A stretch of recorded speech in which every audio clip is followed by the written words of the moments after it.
Santa's Magical Beard Adventure. It was a frosty December morning at the North Pole. The snow sparkled like tiny diamonds, and the elves were busy in Santa's workshop, building toys, wrapping presents and making lists, and checking them twice. But something unusual was happening in Santa's cozy little house. Santa stood in front of his big mirror with a puzzled look on his jolly face. His famous white beard, usually fluffy and perfect, looked, well, not quite right. It seemed a little shorter than usual. "Oh no!" Santa exclaimed, scratching his head. "How will children recognize me without my big, fluffy beard? This calls for some magical help." Mrs. Claus, who was baking cookies that smelled like cinnamon and sugar, peeked in. "Don't you worry, dear," she said with a warm smile. "Your beard always grows back. But just in case, why don't we ask the elves for help?" Santa nodded. The elves were known for their clever ideas.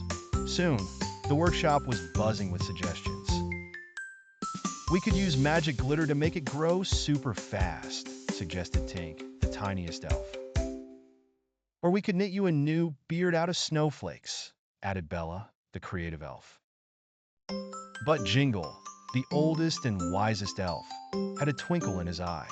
"Santa," he said, "what if your beard is trying to tell you something? Maybe it's a sign that you need to slow down a little before Christmas Eve." Santa thought about it. You might be right," he said.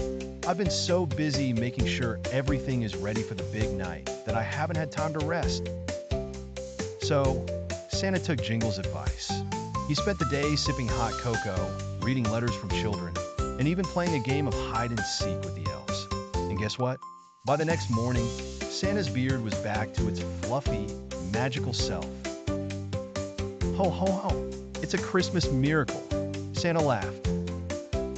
Mrs. Claus gave him a big hug. "See? All you needed was a little rest." From then on, Santa promised to take breaks, even during the busy Christmas season. After all, even Santa needs time to relax, so he can spread joy to children all around the world. And on Christmas Eve, when Santa flew across the starry skies, his big, fluffy beard sparkled in the moonlight, reminding everyone that magic grows best when we take care of ourselves and each other.